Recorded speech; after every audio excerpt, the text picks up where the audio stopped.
Hello and welcome back to this Mario Kart Game tutorial in ScratchJr on the iPad. So in this game, basically, what we need to do is make Mario go up and down to avoid the various vehicles that are coming towards him and pick up Luigi. Essentially, we've got Mario here, which is very simple code. Two buttons, a blue one that makes him go down, a red one that makes him go up.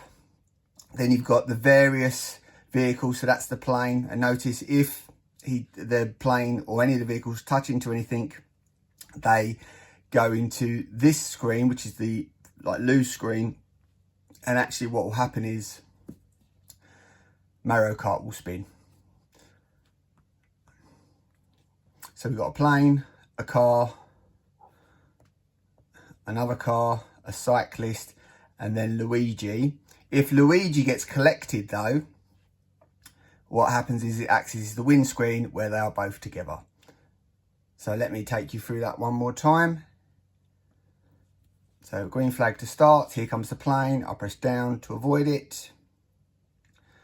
Avoid the blue car as well. And the other car. There's a cyclist, I've got to try and pick Luigi up. There we go, there's Luigi. And let me just show you what happens if we do hit one of the vehicles. So if the plane drives into me, I spin, or Mario spins and crashes. I hope you found that useful. Any questions or comments, please leave them below in the comments, and I'll see you next time. Thanks, bye.